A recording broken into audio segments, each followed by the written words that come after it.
हरिः ओं श्रीगुरुभ्यो नमः परमगुरुभ्यो नमः श्रीमदानन्दतीर्थभगवत्पादाचार्यगुरुभ्यो नमः नरसिंहोऽखिलज्ञानमतध्वान्तदिवाकरः जयत्यमितसज्ञानसुखशक्तिपयोनिधिः कल्याणाद्भुतगात्राय कामितार्थप्रदायिने श्रीमद्वेङ्कटनाथाय श्रीनिवासाय ते नमः। व्यासाय भवनाशाय श्रीशाय गुणराशरे हृद्याय शुद्धविद्याय मध्वाय च नमो नमः। नौमिन्याय सुधादिकर्जरमुनीन् श्रीपादराट्सन्मणीन् व्यासार्यान् विविधागमब्धिविहरान् श्रीवादिराजानपि वन्दे हंसवरान् रघूत्तमगुरून् वैदग्ध्यवारां निधीन् श्रीसत्यव्रतराघवेन्द्रमुनिपान् सद्बोधसध्यानपान् सत्याभिज्ञकराब्जोत्थान् पञ्चाशद्वर्षपूजकान् सत्यप्रमोदतीर्थार्यान् नौमिन्यार्यसुधारतान् शास्त्रेषु पारदर्श्वानं शास्त्रज्ञेषु च वत्सलं दीनभक्तोद्धारकरं सत्यात्मानं गुरुं भजे। विद्यापीठविधातारं विद्यावारिधिचन्दिरं विद्यार्थिवत्सलं वन्दे महामहिमसद्गुरुं। नारायणाय परिपूर्णगुणर्णवाय विश्वोदरस्थितिलयोन्नियतिप्रदाय ज्ञानप्रदाय विबुधासुरसौख्यदुःखसत्कारणाय वितताय नमो नमस्ते। नारायणं सुरगुरुं जगदेकनाथं भक्तप्रियं सकललोकनमस्कृतं च त्रैगुण्यवर्जितमजं विभुमाद्यमीशं वन्दे भवघ्नम् अमरासुरसिद्धवन्द्यं। नारायणं नमस्कृत्य नरं चैव नरोत्तमं देवीं सरस्वतीं व्यासं ततो जरमुदीरयेत्। स्वस्त्यस्तु हरिः ओं हरिः ओं हरिः ओं।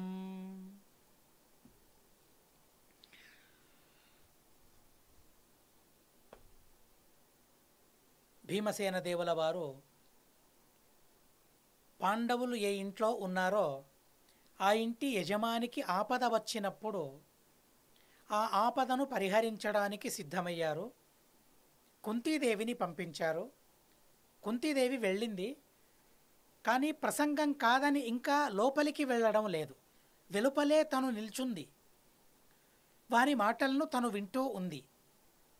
వెళ్ళడానికి సరి అయిన సమయం కోసం ఎదురు చూస్తూ ఉంది. చూడండి ఎంత సూక్ష్మమైన విషయాలో మనిషి వ్యవహారం ఎలా ఉండాలి. హుటాహుటిన ఎక్కడికంటే అక్కడికి మనం ప్రవేశిస్తాం.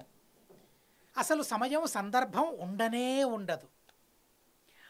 అక్కడ వారికి కష్టం వచ్చింది, ప్రవేశించాలి. అయినా కూడా సరి అయిన ప్రసంగం కోసం తను ఎదురు చూస్తూ ఉంది కుంతీదేవి. ఆ ప్రసంగం తనకొచ్చింది, వెళ్ళింది. కానీ ఆ ప్రసంగం కోసం తను ఎదురు చూస్తూ ఉంది. ఆ యజమాని మాట్లాడుతూ ఉన్నాడు.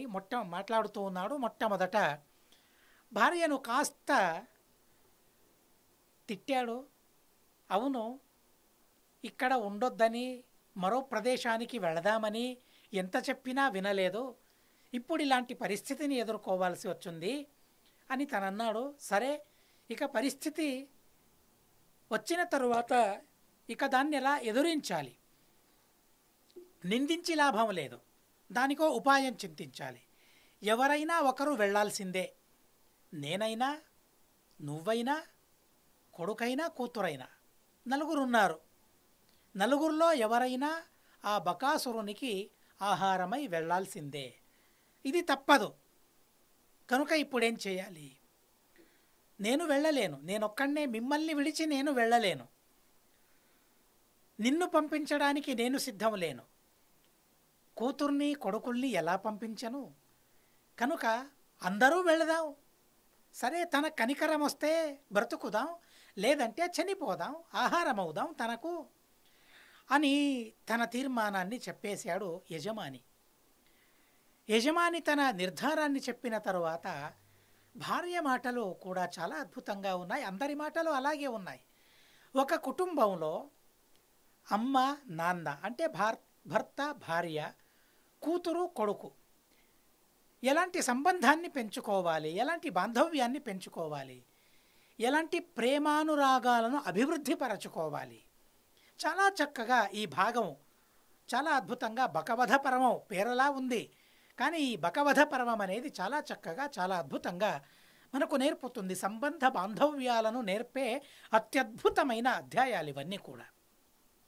బ్రాహ్మణీ ఉవాచ, బ్రాహ్మణి చెప్పనారంభించింది. తను ఎక్కడ చదువుకుందో మరి, అప్పటి వాళ్ళు ఎక్కడ చదువుకునేవారో, ఉండేవా ఇవన్నీ? శాల కాలేజీలు ఉండేవా? లేదే, పాఠశాలలు లేవు. తల్లి వడే పాఠశాల, తండ్రి చెప్పిందే పాఠాలు. అలాంటి తండ్రి తల్లులు చెప్పిన పాఠాలను విని మనసును పెంచుకున్న మహానుభావులు వాళ్ళందరూ కూడా. డబ్బును పెంచుకున్న మహానుభావులు కాదు. డబ్బును ఎలా అభివృద్ధి పరచాలి, ఎలా సంపాదించాలి, నేనొక్కడే ఎలా సంపాదించాలి, నాకు మాత్రమే ఎలా ఉండాలి, అసలేం చేసుకుంటామో అర్థం కాదు. 100 కోట్లు అంటారు, 1000 కోట్లు అంటారు, 1000 కోట్లు అంటారు, 1,00,000 కోట్లు అంటారు, అంత సంపాదన అంటారు. ఏం చేసుకుంటారో అని అనిపిస్తుంది.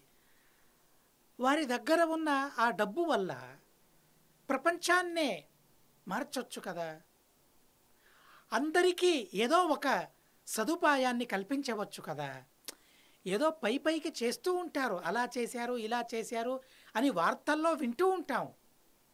కానీ వారు ఆ కోట్ల సంపాదించిన వారు ఎవరు ఉన్నారో అందరినీ గుర్తించి వారికి సదుపాయాల్ని కల్పించే ఆ స్తోమత ఉన్నవారు కూడా ఆ డబ్బుకే ముడిపడి డబ్బును ఖర్చు పెట్టకుండా ఉంటారే. చాలా విచిత్రం అనిపిస్తుంది. సరే, అదెందుకు. కానీ ఇప్పుడు ఈ బ్రాహ్మణి ఎక్కడ నేర్చుకుంది, ఏం నేర్చుకుంది? మనసును ఎలా అభివృద్ధిపరచుకోవాలి, ఎలా ప్రేమించాలి, ఆపత్కాలంలో ఎలా ఆ ఆపత్తును పరిహరించుకోవాలి, ఆపదలను పరిహరించుకోవాలి, ఆ విషయాలను చాలా చక్కగా తను నేర్చుకుంది. ధర్మశాస్త్ర జ్ఞానం తనకు చాలా ఉంది కనుక ఆ బ్రాహ్మణి చెప్పనారంభించింది. నాథ, సంతాపం ఎందుకు మీకు?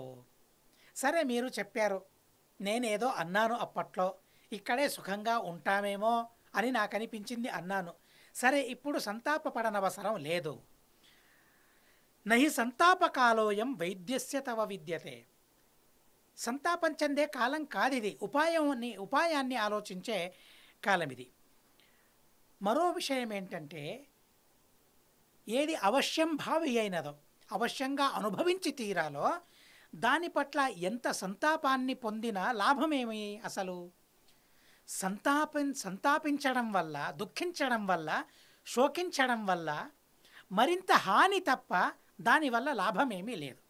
అవశ్యం భావి అయిన పని ఇది. ఎవరైనా ఒకరు వెళ్ళి తీరాలి, దాన్ని పరిహరించుకోవడం సాధ్యం కాదు. ఇలాంటి సందర్భంలో ఆలోచించాలి, ఉపాయాన్ని ఆలోచించాలే తప్ప ఏం చేసి ఏం లాభం? కనుక తను ఆలోచిస్తూ ఉంది. ఆ భార్య ఆలోచించింది. భార్య పుత్రోథ దుహిత సర్వం ఆత్మార్థమిష్యతే. ఎంత చక్కని మాటలో గమనించండి. భార్య అయినా పిల్లలైనా ఎవరి కోసం? నా కోసమే కదా, మా కోసమే కదా. అలాంటి మీరు ఆహారంగా ఎలా వెళ్ళగలుగుతారు? ఎలా వెళతారు? మీరు వెళ్ళడం సాధ్యం కాదు, మిమ్మల్ని నేను వెళ్ళనివ్వను అని తను చెప్పింది. భార్య, నేను మీకోసం, నా పిల్లలు కూతురైనా కొడుకైనా మీకోసం. ఏంటి తన కోసమంటే? భర్త కోసమంటే భర్త కోసమంటే భర్త ధర్మాన్ని సంపాదించేందుకు అని అర్థం. భర్త కోసమంటే చాలా సూక్ష్మమైన విషయం ఇది. కూతురు కొడుకు, ఆ కూతురి వల్ల కొడుకు వల్ల ఆ తండ్రి ధర్మాన్ని సంపాదించాలి, ధర్మాన్ని కూడగట్టుకోవాలి, ధర్మాన్ని మూటగట్టుకోవాలి. ఎందుకంటే తను యజమాని. కొడుకు చేసిన కూతురు చేసిన ధర్మాలలో తనకు కూడా భాగం ఉంటుంది.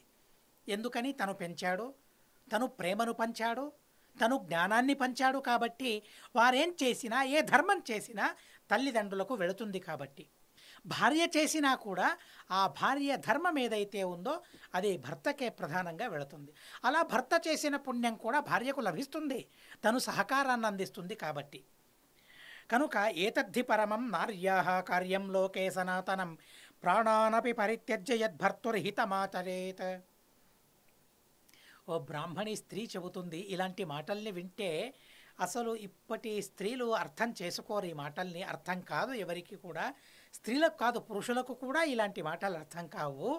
తను చెబుతూ ఉంది, స్త్రీ యొక్క ప్రధానమైన కర్తవ్యం ఏంటి అంటే ప్రాణాల్ని పరిత్యజించినా కూడా భర్తకు హితమయ్యే విధంగా తను ఉండాలి, భర్తకు హితం చేకూరాలి తన వల్ల. అంటే ప్రాణాలను సమర్పించాలనే ఉద్దేశం కాదు. ఇప్పుడు చూడండి, భర్త మాటల్ని మనం విన్నాం, ఇప్పుడు భార్య మాటల్ని వింటూ ఉన్నాం. భర్త కూడా సరిగ్గా ఇలాగే మాట్లాడాడు కదా, మీకోసం నేను వెళ్ళినా పర్వాలేదు అని తను అన్నాడు కదా. ఇలా పరస్పరమైన ప్రేమతో వారలా అలా అంటూ ఉన్నారు. భర్తకు హితం కలగాలంటే ఏమిచ్చినా ఏం చేసినా దేన్ని పరిత్యజించినా పర్వాలేదు. అసలు తన ఇంటినే పరిత్యజించి వచ్చిందే ఎందుకోసమని? భర్త హితం కోసం కదా. భర్త హితం కోసం ఎంత త్యాగం చేస్తుందో మహిళ చూడండి. దాన్ని గమనించాలి, దాన్ని గుర్తించి గౌరవించుకోవాలి భార్యలను. అలా తను చెబుతూ ఉంది, నా జీవితమే మీకోసం, మీకు హితం జరగాలి, అదే నా జీవిత ఉద్దేశం, కనుక నేను వెళతాను అని తను చెబుతూ ఉంది. కన్యాచైక కుమారస్య క్రతాహం అనరణాత్వయ. ఏం చేయాలి నేనిక? ఏం సాధించాలి? నేనేం సాధించాలో దాన్ని సాధించేశాను. నా సాధన సంపన్నమయ్యింది. కూతురు కలిగింది, కొడుకు కలిగాడు, వారిరువురి వల్ల నేను చేయాల్సిన ధర్మం సంపన్నమయ్యింది. వారిని ధార్మికంగా నేను పెంచగలిగాను, నా స్తోమతకు శక్తికి అనుగుణంగా వారిని పెంచగలిగాను. ఇక మీరు లేనప్పుడు నేను ఒక్కతే ఎలా ఉండగలను ఈ లోకంలో? కనుక నేనుండడం సాధ్యం కాదు, నేనే వెళతానని తను చెబుతూ ఉంది. త్వయా విహీనం తస్మాత్వం మాం పరిత్యక్తుమర్హసి. కనుక నేను వెళతాను, నాకు అనుమతినివ్వమని తన భర్తను కోరుకుంటోంది. మరో ప్రధానమైన ధర్మాన్ని తను చెప్పింది. సుమంగలిగా మరణించడం కన్నా గొప్ప విషయం మరేంటుందండి నాకు? ఈ జన్మలో ఆ నుదుటి కుంకుమతో, పసుపు కుంకుమలతో నేను వెళతానంటే, నేను చనిపోతానంటే, నేను మరణించడం అంటే ఆ సుమంగలి మరణం ఎంత గొప్పదో అసలు. అలాంటి సౌభాగ్యం ఎవరికి?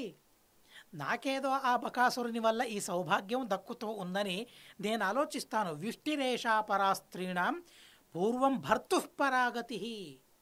భర్త కన్నా ముందే ఆ లోకానికి వెళ్ళి మీకోసం ఎదురు చూసే సౌభాగ్యం ఏదైతే ఉందో ఆ లోకంలో అంతకన్నా సౌభాగ్యమా? సౌభాగ్యవతిగా మరణించడం ఎంత గొప్ప సౌభాగ్యమో, ఎంత పుణ్యకరమో, ఎంత అదృష్టమో నేను మళ్ళీ చెప్పాల్సిన అవసరం లేదు. అలాగని భర్త చనిపోయిన తరువాత కూడా భార్యలుంటే, అంటే విధవా స్త్రీలు, వారు చేస్తూ ఉన్న పుణ్యం కూడా అత్యధికమైనది. భర్త లేకున్నా కూడా విధవగా ఎందరో అత్యద్భుతమైన ధర్మాలను సంపాదిస్తూ ఉన్నారే, సాధన చేస్తూ ఉన్నారే. చాలా చిత్రమనిపిస్తుంది అసలు. భర్తపైని ప్రేమతో, ఆ భర్తకు మంచి లోకాలు కలగాలనే ఉద్దేశంతో, మాకు కూడా మంచి లోకాలు కలగాలనే ఉద్దేశంతో ఉన్నంతలో ఉన్నతంగా సాధనలను చేసే విధవా స్త్రీలను కూడా నేను చూశాను. విధురులైన పురుషుల్ని కూడా నేను చూశాను. ఎంత సంతోషం అనిపిస్తూ ఉంటుందో. భర్త లేదనే లోటు తప్ప వారి జీవితంలో ఎంత ఉత్సరాయంగా ధర్మాన్ని చేస్తూ ఉంటారు వాళ్ళు. చాలా సంతోషం అనిపిస్తుంది. వారు నిజంగా పతివ్రత స్త్రీలు వారందరూ కూడా. సరే, ఆ విషయం వేరే, దాన్ని మనం ఇప్పుడు ఆలోచించే సమయం కాదు. అయినా కూడా తను చెబుతుంది, హరిద్రాంజన పుష్పాది సౌమంగల్యయుతా సతి మరణం యాతి యా భర్తుస్తద్దత్త జలపాయిని.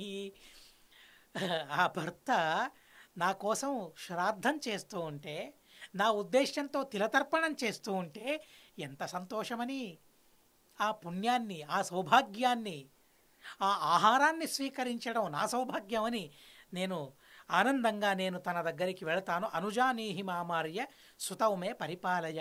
నా కొడుకులు ఇద్దరున్నారు, కూతురు కొడుకు, వారిని మీరు పరిపాలించండి, పరిపాలించే సామర్థ్యం మీకుంది.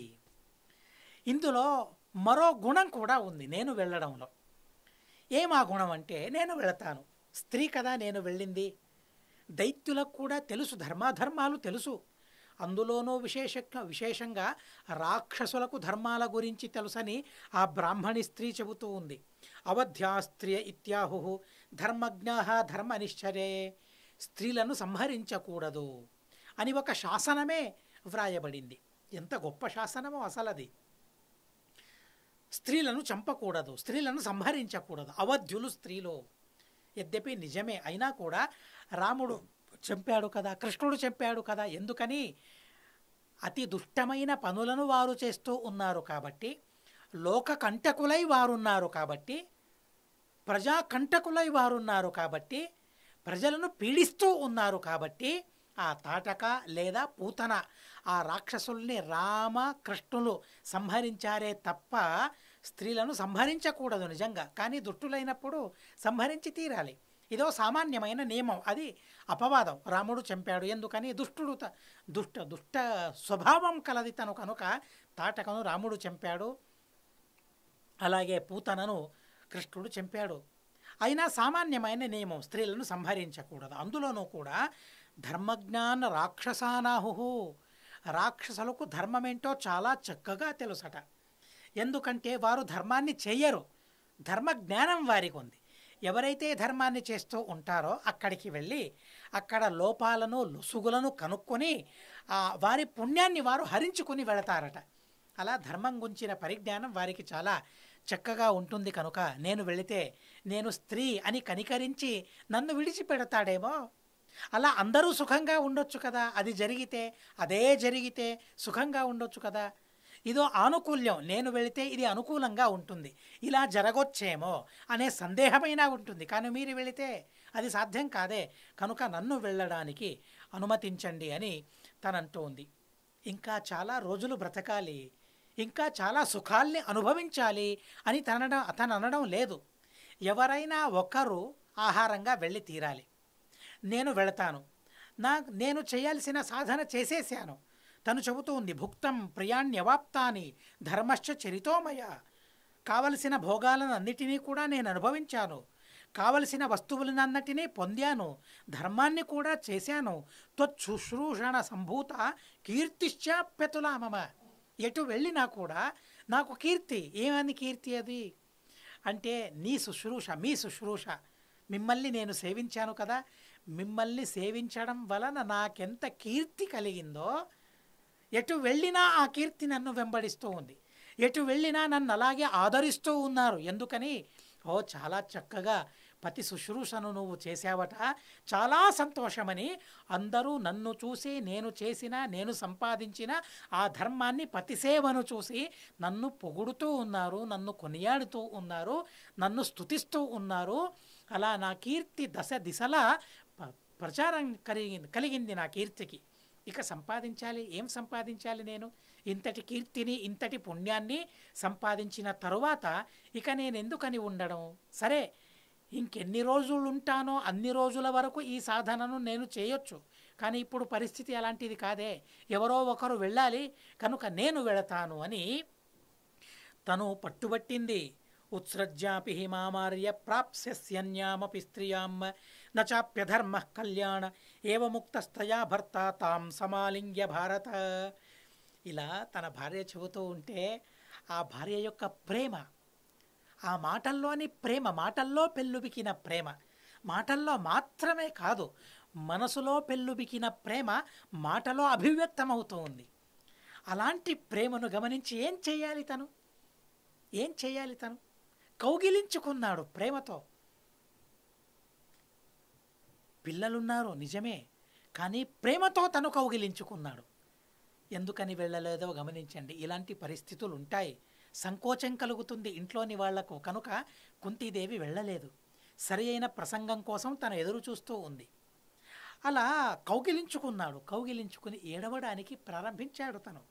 ముమోచ బాష్పం శనకై సభార్యో భృషదుఃఖిత, ఇదేంటి ఇలాంటి పరిస్థితి నాకు వచ్చిందే అని చాలా వరకు అలా కౌగిలించుకొని తను శోకించనారంభించాడు. మైవం వదత్వం కళ్యాణి తిష్ఠచేహ సుమధ్యమే, నువ్వు కళ్యాణివి, నువ్వు ఇలాంటి మాటలు ఆడకూడదమ్మా అని తను చెబుతూ ఉన్నాడు. నవేతి కామం ధర్మంచ అర్థం మోక్షంచ తత్వత, నీ వల్ల కదా నేను ధర్మం చేశాను, నువ్వల్ల కదా నేను సంపాదించాను. నా సంపాదన అంతా నీ వల్లే, నేనున్నది నీ వల్లే. నిన్నెలా నేను వదిలిపెట్టగలను, నిన్నెలా విడిచిపెట్టగలను, నిన్నెలా ఆదేశించగలను? అది నా వల్ల సాధ్యం కాదని ఆ మహానుభావుడు బ్రాహ్మణుడు తేల్చి చెప్పేశాడు. తల్లిదండ్రుల దుఃఖాలను కూతురు చూసింది. కూతురి మాటలు ఎలా ఉన్నాయో గమనించాలి మనం. తను కూతురు చెబుతూ ఉంది, మమాపి శ్రూయతాం వాక్యం. అమ్మా నాన్న, మీరే మాట్లాడుకుంటూ ఉన్నారే, నా మాటల్ని వినరా? నేను లేనా ఇక్కడ? మీ కూతురుగా నేను లేనా? నాకేం బాధ్యతలు లేవా? జవాబారీ లేవా నాకు? అలా పెంచారా మీరు నన్ను? లేదే, ఎంత చక్కగా మీరు పెంచారు నన్ను. నా మాటల్ని వినరా మీరు? నా మాటల్ని కూడా కాస్త వినండి అని ఆ కూతురు చెప్పింది. మమాపి శ్రూయతాం వాక్యం శ్రుత్వాచ క్రియతాం క్షమం. నా మాటల్ని విన్న తర్వాత ఏం చేయాలో ఎలా చేయాలో అలా చేయండి, కానీ నా మాటల్ని వినండి. నేను చిన్నదాన్నని నా మాటల్ని అలక్ష్యం చేయకండి, నా మాటల్ని వినండి. ధర్మతోహం పరిత్యాజ్య యువయోర్ నత్ర సంశర. ఎంతవరకు నేను ఇంట్లో ఉంటాను?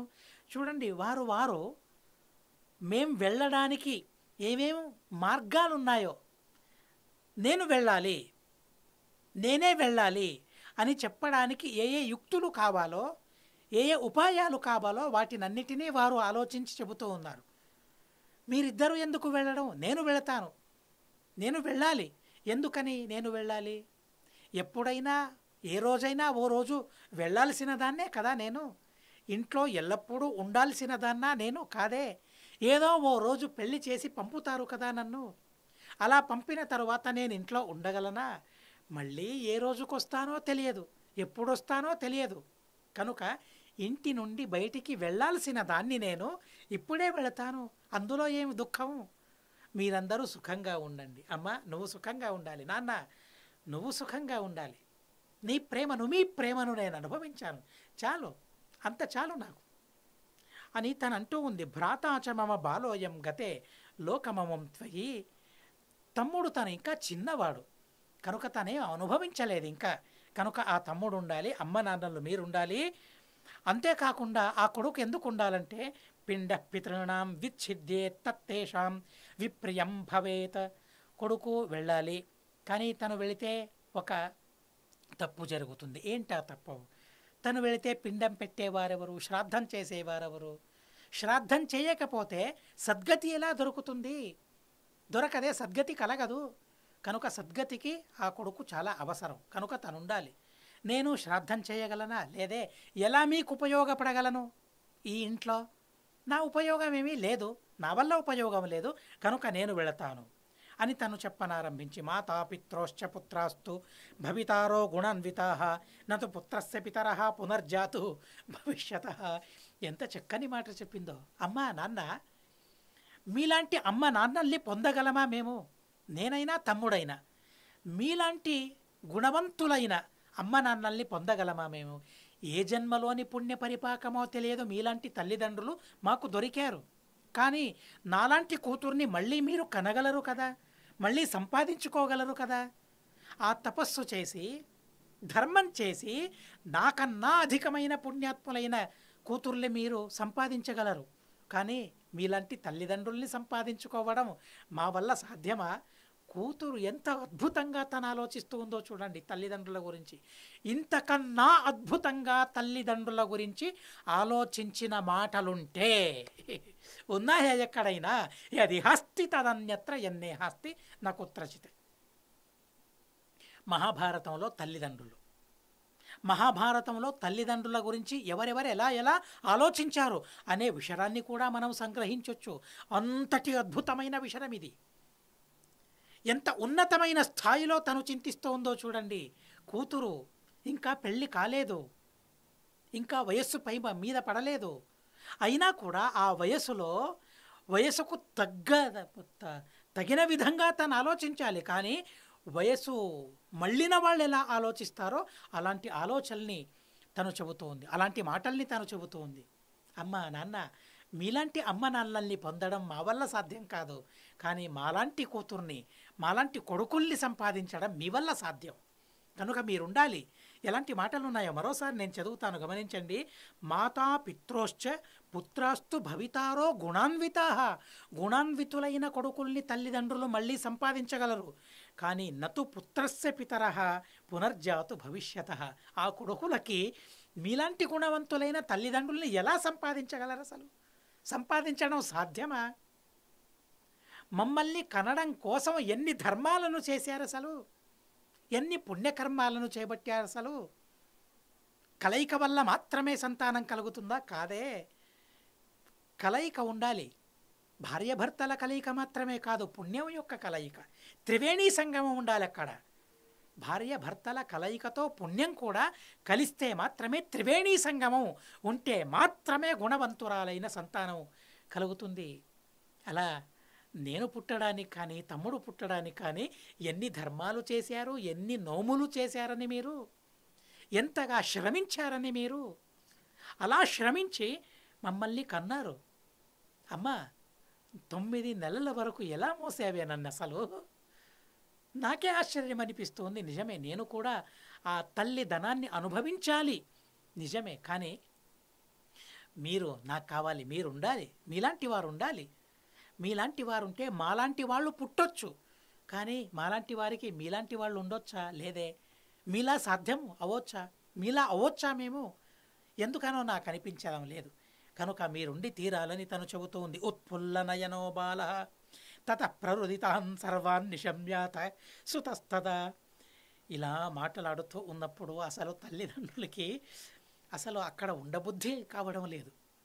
కళ్ళ వెంబడి నీళ్లు జలధార కురుస్తూ ఉంది. అసలు వర్షంలా ఆ జలధార కురుస్తూ ఉంటే బాలకుడు తనకేం తెలియదు, ఇంకా సుఖదుఖాలు తెలియవు. ఇంకా ఏంటి పరిస్థితి, ఏంటి భావన, ఏం జరుగుతుంది? అసలు ఏదో రాక్షసుడట తన దగ్గరికి వెళ్ళాడట, ఆహారంగా వెళ్ళాడట, చనిపోవాలట.